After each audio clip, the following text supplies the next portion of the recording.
Why do Russians love melancholy so much? Melancholy, yeah. I blame the climate. I mean, really, in a place where it snows for half a year and, yeah. But there is a lot of sun, for example, in Siberia, in Omsk, in my city. When I moved to Moscow, I was really surprised. There is lack of sun during whole winter. What? The centers of Russia are Moscow and St. Petersburg. And St. Petersburg was home to a lot of writers, and both Moscow and St. Petersburg. And they wrote, and in both Moscow and St. Petersburg, they have rather sunless climate, right? And St. Petersburg also, most of the year is pretty dark and like pretty gray. It rains a lot, and winters can be pretty brutal because it's a seaside city that's far north. In the summer, sure, summer's really pretty. You have like white nights, but in winter, it's just dark a lot, like most of the time. So, and they got exiled to Siberia. I don't know, maybe like sun was punishment or something like that, because Siberia is. Dostoevsky, for example, was sent to Omsk. That's who I'm talking about. But he said it's like dirty and yeah, he didn't like Omsk. Because it's like windy, it's the steppes, it's like super windy there. But I don't know what was first, like chicken or egg, but when you, like during your childhood, when you grow and you're like, I don't know, 8 years old kid, and you have to read this classic literature, for example, Turgenev, Moo about... So Mumu is this I guess kind of a novel about a mute peasant Gerasim who needs to drown a dog. A dog. And like this was like school reading. Yeah. For So what I'm saying, you skipped my point. You completely skipped my point. What I'm trying to say, like I blame the climate, but then you have all these writers, right? Again, like my theory is that partially due to the climate and due to the way okay, let's just go with the climate. So you have all these writers write these stories. A lot of which they revolve around suffering, right? And that gets perpetuated over the years, and it makes its way into school programs, and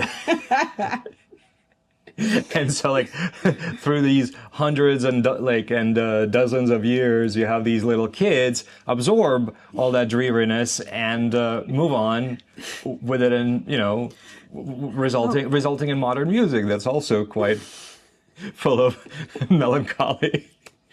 I really cried when I read that Mumu because the dog was drowned, so Was drowned, yeah. And See, you could go like me and just not do any homework and end up a happy man. And then you grew up, and then you have to read that, I don't know, Taras Bulba stuff, or... Oh, God, Gogol. Taras Bulba is this epic novel, I guess, also by Nikolai Gogol, and he was Ukrainian, but he wrote in Russian. It's about Cossacks from Ukraine in the 16th century, if I'm not mistaken, fighting in the Zaporizhia region. Like it's kind of like there was a lot of fighting with the Turks at the time, and the Crimean Tatar, and but this particular one is about their fight against the Poles, right? And it's really brutal. It's really brutal. Yeah, that whole story is really brutal because like Taras has two sons, and one of the sons, he falls in love with a Polish woman and ends up fighting with the Poles, and Taras ends up killing his son, you know. So and then the other son just read the book. It's a really good book. It's really well written, but it's brutal. And you read it when you're like, I don't know, 12. Yeah, that was also part of our school 13? program. And then you read, like, for example, Vanka by Chekhov when And this story is about a little kid who Sirota, what do you call he's it? an orphan who writes. He was sent to Moscow to learn I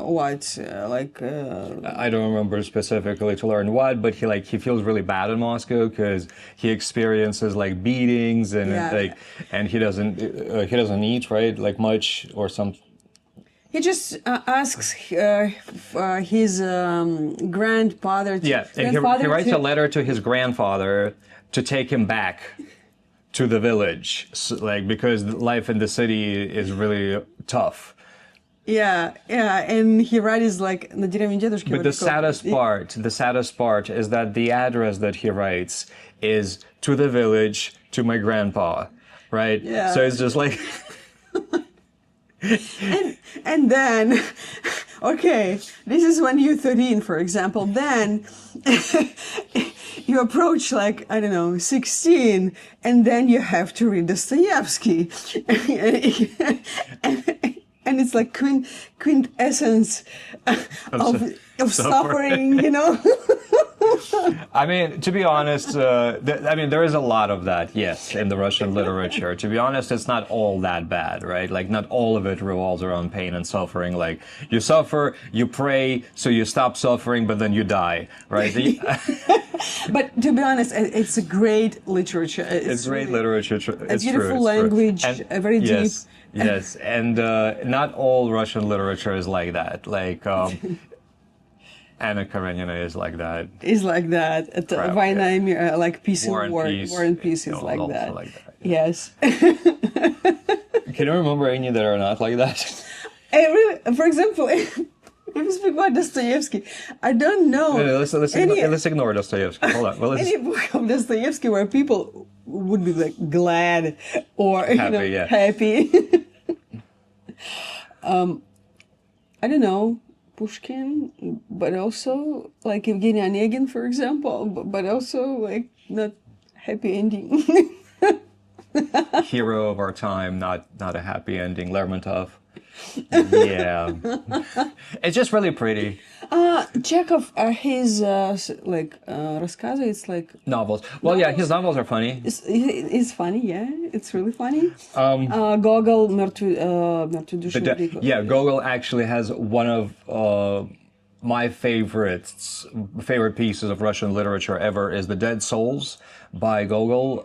Don't be taken by the title. It's actually a very funny novel about how a guy goes to buy peasants, right? It was the serfs, like slaves essentially, and that was abolished in the middle of the 19th century.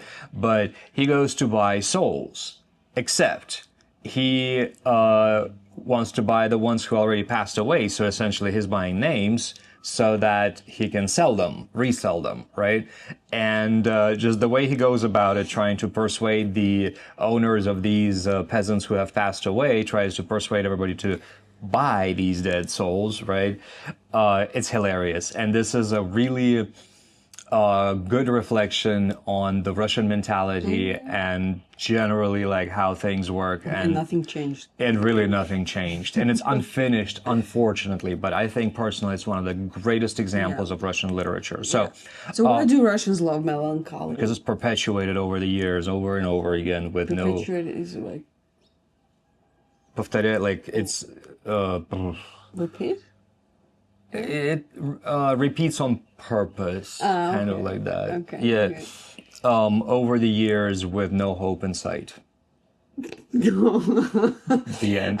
We spoke a lot about like books and literature, but I think it has really like huge impact on mentality. That's what I mean. It's perpetuated over the years. Yeah. I mean, like, yeah. Maybe there is like another reason, of course, but the Soviet architecture. Yes, That's another reason. At least the pre-Soviet architecture was pretty, but yeah. Maybe So- religion also, but I'm not sure because like Orthodox is about also suffering. Let's not go there. Yeah. So, yeah, we're gonna pick the next one. And while we're doing that, please don't forget to give us a like and subscribe to the Hat for a lot more random stuff about Russia. It's not all about suffering. Most of it is, some of it's pretty funny, I think. We don't like to suffer, actually. No. How do Russians say no without saying no? Oh, Did we do that? we just say no. We just say no. Or just we can. I don't know, let's pick another one. Yeah. We're pretty direct about saying Yeah. no generally. Let's see. Oh, this is interesting. What's the deal with birthday rules? Why can't you celebrate early? Oh yeah, yeah. Yeah. So this is a thing in the Russian culture, like you're not supposed to celebrate early or wish somebody a happy birthday early. We're going to talk about that. So that's it. Don't forget to give us a like I already said. And thank you very much for watching, and see you in the next one.